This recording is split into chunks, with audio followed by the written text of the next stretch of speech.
പാകിസ്ഥാനിലേക്കാണ്. അവിടെ കുടിവെള്ളം മുട്ടിച്ച് പ്രധാന പൈപ്പ് ലൈൻ സ്ഫോടനത്തിൽ തകർന്ന വിഷയം കഴിഞ്ഞ ദിവസമാണ് പാകിസ്ഥാനിൽ ഉണ്ടായത്. 5ഇടത്ത് ആശങ്കയായി പാകിസ്ഥാനിൽ സ്ഫോടനങ്ങൾ ഉണ്ടായി. വല്ലാത്ത അട്ടിമറി ആശങ്കയിലാണ് ആ രാജ്യം.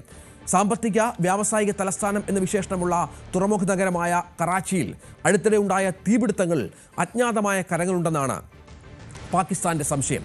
ജനുവരി അവസാനം നഗരത്തിലെ പ്രശസ്ത വ്യാപാര സ്ഥാപനമായ ഗുൽ പ്ലാസയിലുണ്ടായ തീപിടുത്തത്തിന് ശേഷം ഒട്ടേറെ സ്ഥലങ്ങളിൽ തീപടർന്നു.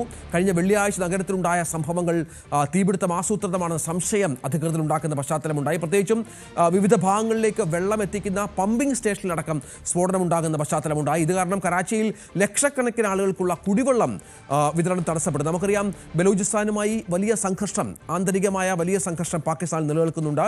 ബലൂജ് വിമതരുടെ പങ്കാളിത്തം ഇതിലുണ്ടോ എന്ന അന്വേഷണമാണ്, ഈ 5ഇടങ്ങളിലെ തീപിടുത്തത്തിലുണ്ടോ എന്ന അന്വേഷണമാണ് നടക്കുന്നത്. തുടർച്ചയായി സ്ഫോടനങ്ങളും തീപിടുത്തവും മറ്റും ഉണ്ടാകുന്നതാണ് ദുരൂഹത വർദ്ധിപ്പിക്കുന്ന പശ്ചാത്തലമുണ്ടാകുന്നത്. അന്വേഷണ ഏജൻസികൾ സ്ഥിതിഗതികൾ സൂക്ഷ്മമായി വിലയിരുത്തുന്നുണ്ട്. സീനിയർ പോലീസ് സൂപ്രണ്ട് അടക്കമുള്ള ആളുകൾ അന്വേഷണത്തിൽ ഇപ്പോൾ മുൻകൈയെടുത്ത് മുന്നോട്ട് പോകുന്ന പശ്ചാത്തലം കൂടിയുണ്ട്. ഏതായാലും ഈ വിഷയം നമുക്ക് വിശദമായി ചർച്ച ചെയ്യാം. അനുശ്രീ ഏറ്റവും പുതിയ വിവരങ്ങളുമായി ചേരുകയാണ്. അനുശ്രീ, പാകിസ്ഥാനിൽ തുടർച്ചയായി സ്ഫോടനങ്ങൾ ഉണ്ടാകുന്നു, അല്ലെങ്കിൽ തന്നെ ആഭ്യന്തര സംഘർഷം മൂർച്ഛിച്ച ബലൂജ് വിമതരുമായുള്ള പോരാട്ടം നടക്കുന്ന, അവരുടെ നീരാളിപ്പിടുത്തത്തിൽ നിന്ന് രക്ഷപ്പെടാനാകാത്ത ഒരു രാജ്യം കൂടിയാണ് പാകിസ്ഥാൻ. അവിടെയാണ് തുടർച്ചയായ സ്ഫോടനങ്ങൾ, 79ഓളം ആളുകൾക്ക് ജീവൻ നഷ്ടപ്പെടുന്ന പശ്ചാത്തലമൊക്കെ ഉണ്ടാകുന്നത്. ഏറെ ആശങ്ക സൃഷ്ടിക്കുന്ന അന്തരീക്ഷമാണോ പാകിസ്ഥാനിൽ? രഞ്ജിത്ത്, ഈ സ്ഫോടനങ്ങളൊക്കെ ഉണ്ടായിട്ടുള്ളത്, അല്ലെ ഈ തീപിടുത്തമൊക്കെ ഉണ്ടായിട്ടുള്ളത് കറാച്ചിയിലാണ് എന്നുള്ളതാണ് പ്രധാനപ്പെട്ട കാര്യം. ഈ കറാച്ചി എന്ന് പറയുമ്പോൾ നമുക്കറിയാം, പാകിസ്ഥാന്റെ സാമ്പത്തിക വ്യവസായ തലസ്ഥാനം എന്നുകൂടി അറിയപ്പെടുന്ന ഒരു തുറമുഖ നഗരം കൂടിയാണ് കറാച്ചി എന്ന് പറയുന്നത്. അവിടെ ഈ നിരന്തരമായി തീപിടുത്തം ഉണ്ടാവുക എന്ന് പറയുമ്പോൾ ഇതിന് പിന്നിൽ മറ്റാരുടെയെങ്കിലും കരങ്ങളുണ്ടോ, അല്ലെങ്കിൽ മറ്റാരെങ്കിലും ഇതിന് പിന്നിൽ പ്രവർത്തിക്കുന്നുണ്ടോ എന്നുള്ള സംശയം കൂടുതൽ രൂക്ഷമാകുന്ന ഒരു സാഹചര്യം കൂടിയാണ് ഇപ്പോഴുള്ളത്. പ്രധാനമായും ആദ്യമായി കറാച്ചിയിൽ തീപിടുത്തം ഉണ്ടാകുന്നത് ജനുവരിയിലാണ്. അതൊരു ഷോപ്പിംഗ് മോളിലായിരുന്നു. ഷോപ്പിംഗ് മോളാകുമ്പോൾ നമുക്ക് മനസ്സിലാക്കാവുന്നതേ ഉള്ളൂ, നിരവധി ആളുകൾ എത്തുന്ന ഒരിടം കൂടിയാണ്.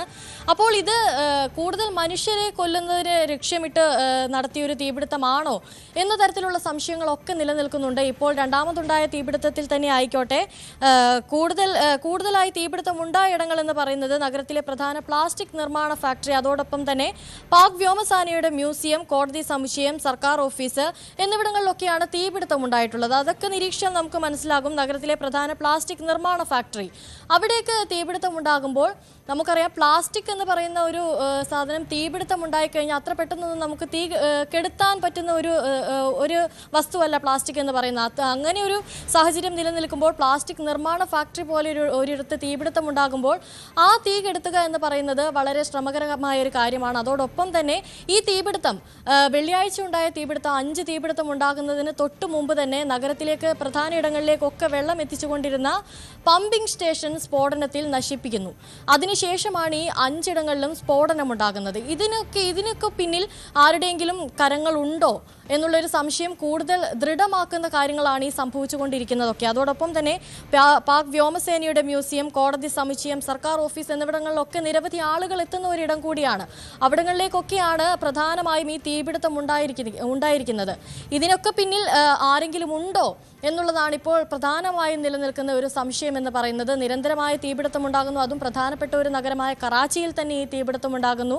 കൂടുതൽ ജനങ്ങൾ എത്തിപ്പെടുന്നയിടത്ത് തന്നെ ഈ തീപിടുത്തം ഉണ്ടാകുന്നു എന്ന് പറയുമ്പോൾ ഇതിന് പിന്നിൽ മറ്റാരുടെയെങ്കിലും നീക്കങ്ങൾ നടക്കുന്നുണ്ടോ എന്നുള്ളതാണ് ഇപ്പോൾ നിരീക്ഷിച്ചു വരുന്നത്.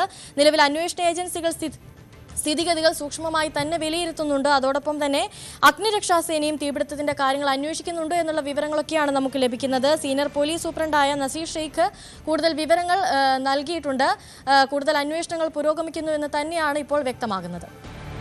അനുശ്രീയാണ് വിവരങ്ങൾ പങ്കുവച്ചത്.